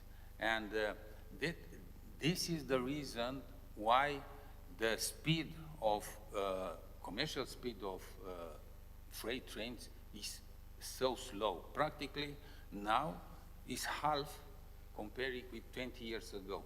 15 kilometers comparing with 30. Yeah? We have to change something in this aspect. Yeah, it's the infra parts there, the infrastructure and the government part there, I guess. And since they are moving fast, or at least on the Magistral 300, if I remember clearly, and it will be fully modernized in the near future from Bucharest to Episcopia Bihor, but it's not on our area actually, because we are talking about north-south axis. Regarding the transport, I have another question, because 2 days ago, Romanian government has a new baby. It's Carpatica Ferroviar. It's the new strategic shipment company on the railways. In one side, it's like we need an extra company for freighters, and we have CFR Marfa. On the other hand, it seems okay, we are not so sure if we can work reliably with the private sector. And that's why Carpatica Ferroviar appeared in between. Something is wrong in this picture. It's good to have this kind of company in this moment, because it's a strategical one, as I said, or the private sector can fulfill the needs of the army along with CFR Marfa and other players on the market. Do you have contacts, close contacts with the Romanian military in terms of transporting military supplies or something like that? Yeah, private railway operators have taken responsibility and demonstrated that they have the capacity to support and solve any type of special strategic or military transport by rail. There were no situation in which a private operator refused a special transport. Simply, the railway operators did not forget they were called the second army of the country. We had many transport, but unfortunately wasn't directly contracted, because CFR Marfa has a priority for this kind of contract. From our point of view, it's not a good approach, because private sector, which now in Romania represents around 70% in railway market, is very powerful and able to offer very good services in this area. And it's not a good solution to give up this possibility and to choose a very small offer which can be proved by a new railway operator which have no enough capacity, no have enough people, they have no enough wagons and locomotives. This is the answer. So this is the reality. Thank you very much for your answers, and I want to come back to Mr. Dupuy because we are talking now about the security, once again, about the commercial, the trading routes, and also the connection with military and commercial routes. They, you know, they are not one along to each other, but they are one over. And most of the time we are using the same capacities for both actions. What's your opinion here in the Europe, in the eastern flank, especially because we are in Romania, about the reliability of regional infrastructure and how can it be improved here in the short term, actually, because war it's on the war. I think generally speaking, the infrastructure is good, but the thing that I keep wondering is, in the event of an Article 5 event, could the eastern flank infrastructure support an influx of large numbers of personnel, equipment? I think, you know, of course, we don't know what the future will hold, but I think we can have some important discussions, exercises that can test the infrastructure. And an example was back in June, EARC had a tabletop exercise that looked at the energy infrastructure here in Romania, and the idea was to push and challenge the infrastructure. So I think these types of exercises are extremely important. These tabletop exercises, they're inexpensive, and if they're done properly, they can test and really challenge to almost to the breaking point. And sometimes they want to go to the breaking point of these systems, and you just do it in a room like this where nothing is really damaged. You just push. The next, getting into other areas, you know, there's actual field exercises, you know, where you do it out in the field and you test these. So these are things that I question, you know, are we really testing the environment, in this case the transportation environment, to handle some kind of an Article 5 or some kind of a serious event in the future. Hopefully it never comes to that, but we have to be prepared. Yeah, no, hope for the best. Yeah. Prepare for the worst. So, and you talked about the private sector. I mean, we realize that you know, there's no such thing as a purely civilian or military infrastructure. They're closely interrelated. So, and the ambassador and I were just talking about, you know, during the break, we have to bring in and discuss the private sector early in these discussions when we're looking at infrastructure resilience, enhancing the infrastructure. The actual companies that will do the physical work, and not just these companies, but also the investment companies or the governments that will be providing the funding for this. So these need to be brought up early in the discussion, and they should have a seat at the table at the early stages also. That's why I'm glad to see representatives from the rail and from air in this discussion today, because we can't do this without the actual operators. Yep. So those are the two, you know, the main points that I wanted to bring to answer your question. And then some of the other things that I've been looking at, and I have some slides if I can do that now or later, whenever you think is appropriate. But one of the things we are waiting for a presentation. If you have it, I have some maps and some graphs. They will be very illustrative for the moment. Okay, good. We bring them up now, or can we? Yeah. Okay, great. Yeah, if we can, because it help me demonstrate what I've been thinking and where I think we can. So, can I get a clicker here, or can you just go ahead and advance on my request? Oh, okay, great.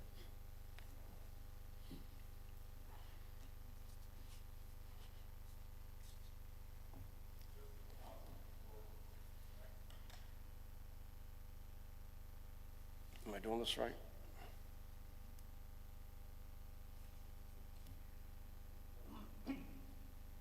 There we go, okay.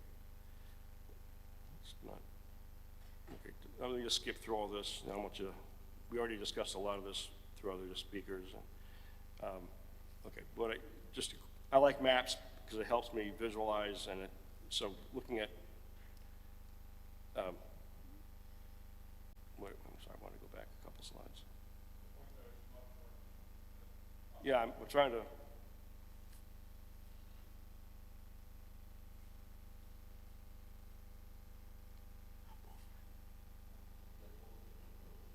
Okay. Can you change the slide, These voice please? commands? Okay, can we go back? Okay. Can we go back one more slide? Okay, perfect. So I'd just like to visualize, you know, we see, we all understand that the situation, and I've said for years that Poland and Romania are the strategic anchors on the eastern flank.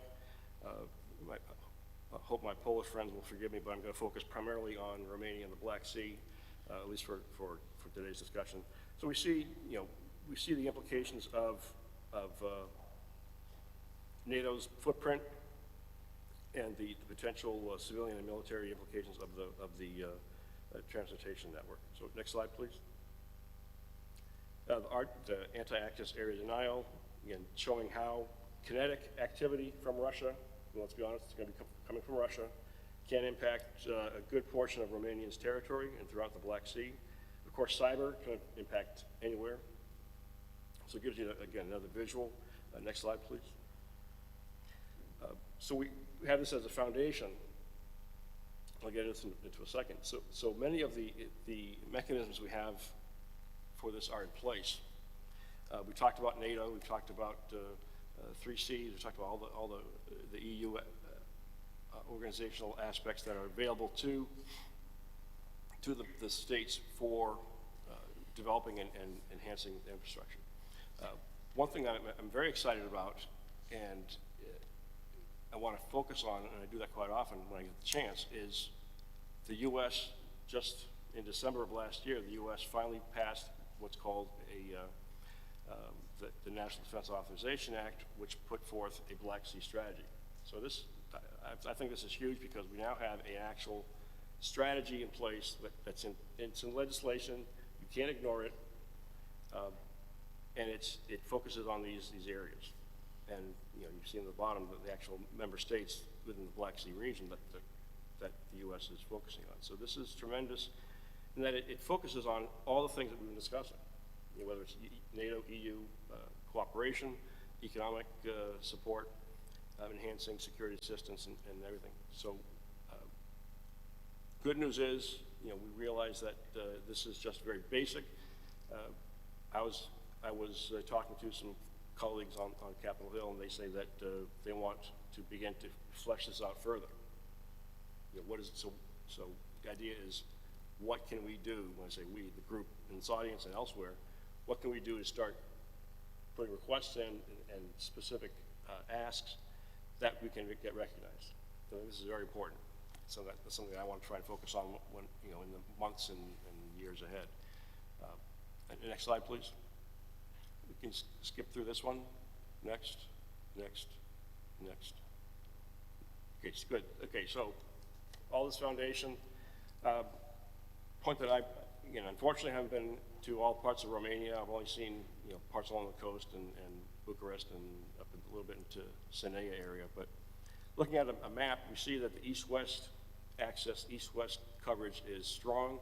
North-south, and I think we've talked about this a lot today already, needs to be enhanced.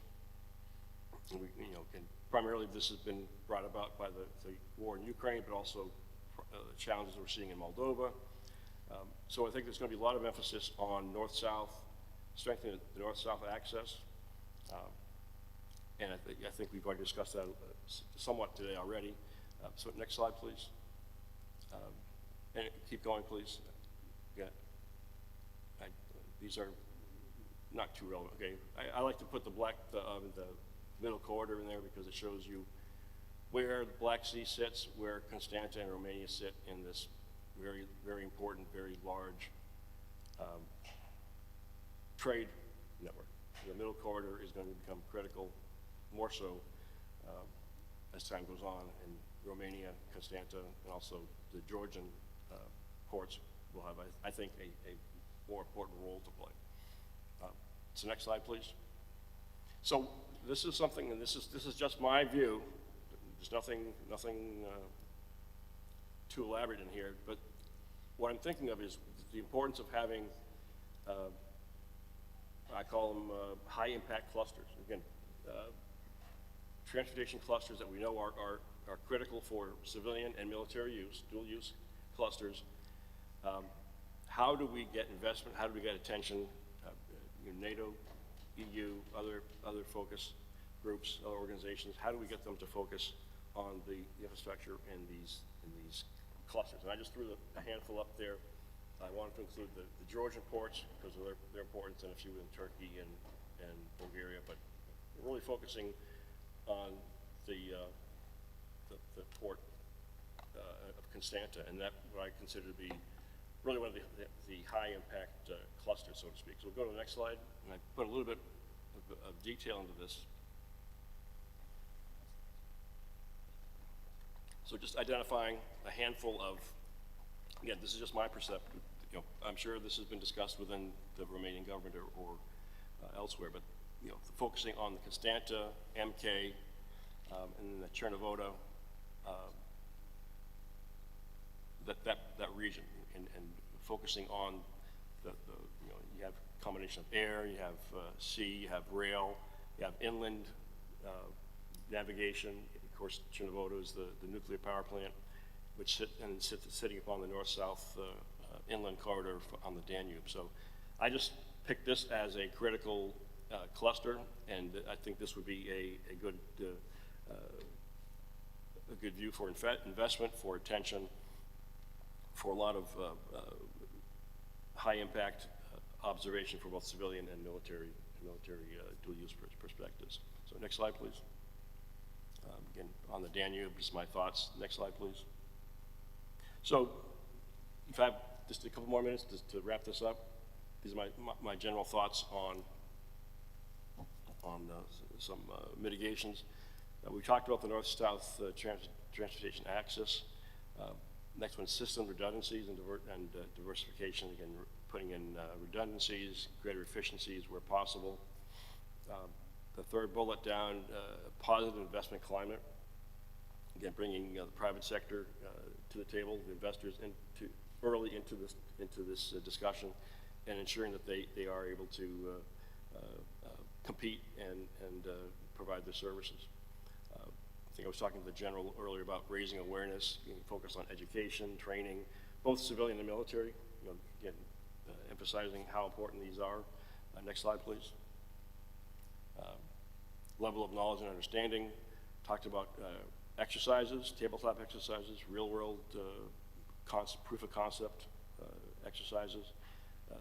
Again, the importance of cyber cannot stress that.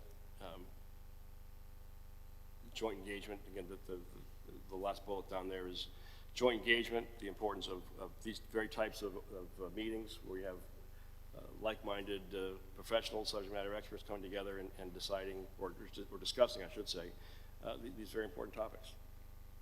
Looking at NATO, but also the other partner organizations and so on. Next slide, please.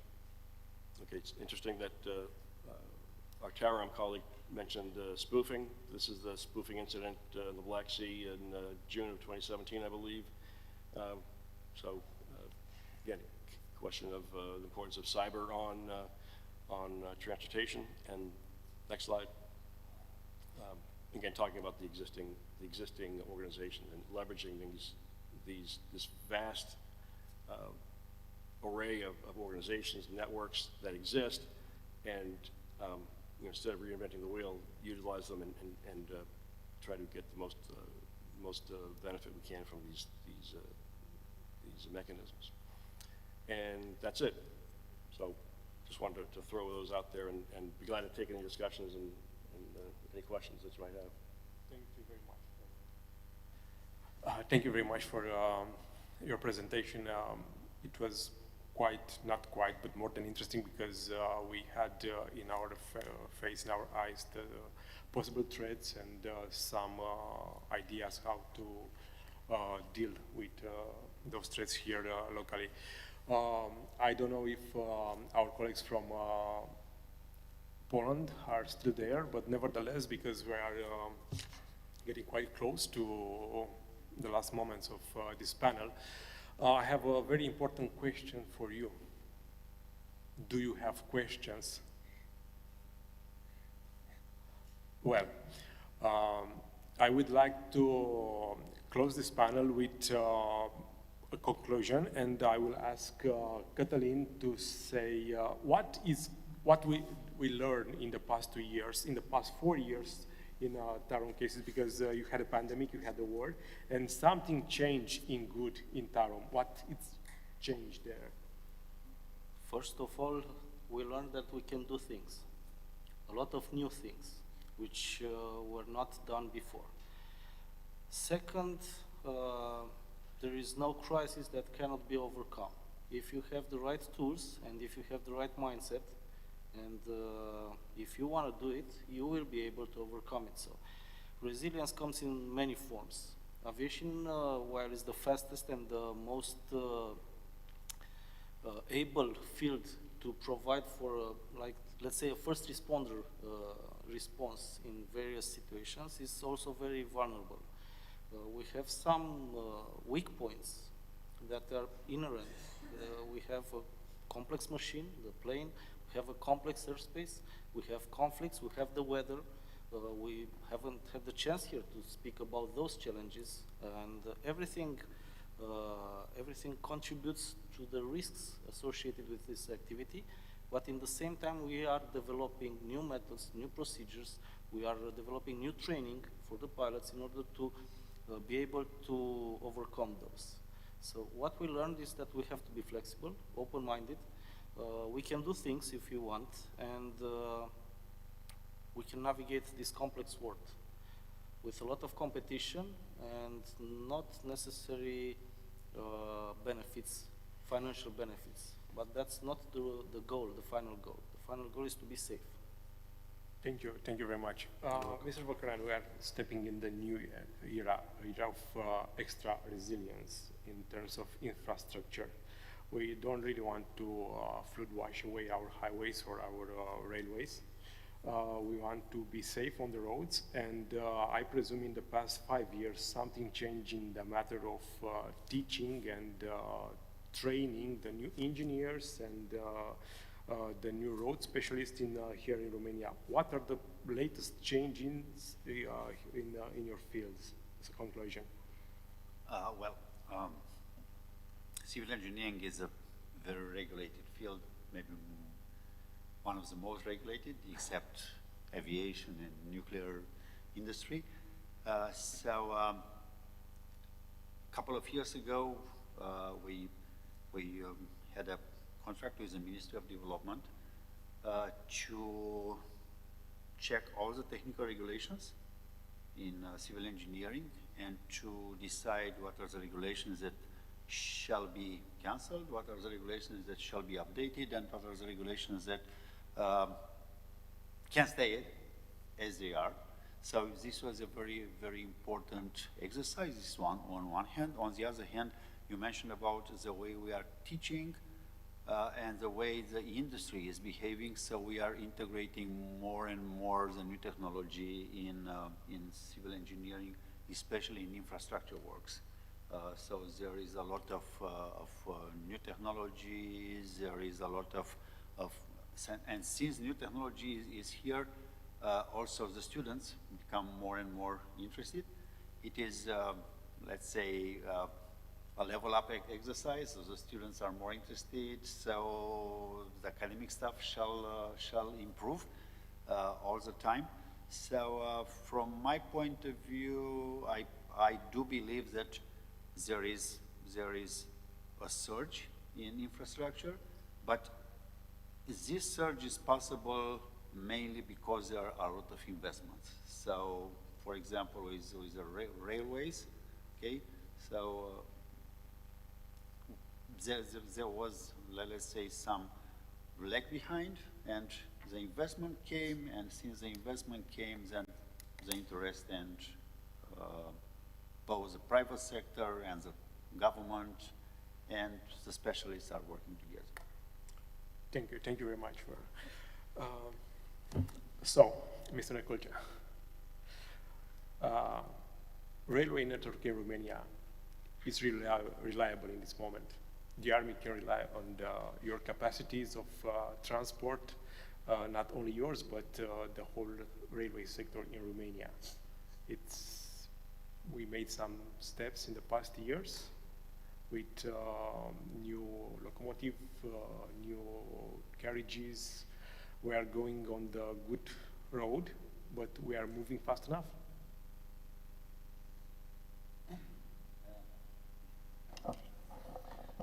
First, I want to tell you that railway in Romania, I know, is most prepared for this kind of urgency situation, because if, for example, internet shut down, energy power shut down, if communication by phone is shut down, there are a possibility and rules to circulate on the railway with trains, with letters, with other primitive solution. This situation is stipulated in our rules. I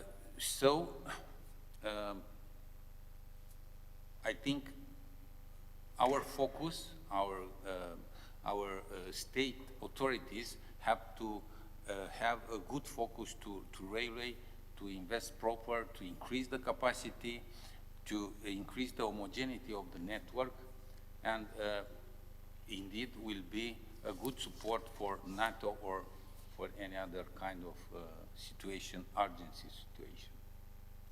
Thank you. I wonder if Mr. Baron is still with us? No? Okay.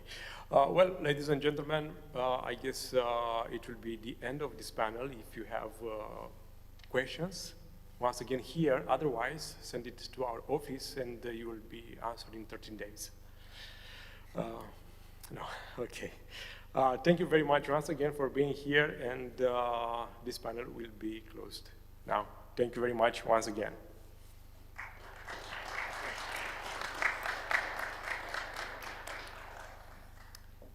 Thank you very much, ladies and gentlemen, and because this is the final panel of the forum, it is my task as the General Coordinator to thank you all for being here. I hope these have been 2 very fruitful days.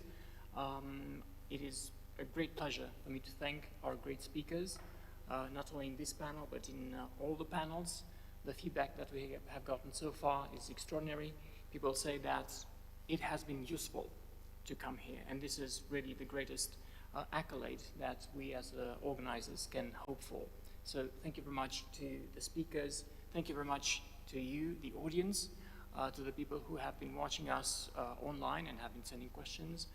And not least, I'd like to thank all my colleagues for their very, very hard work in making this happen.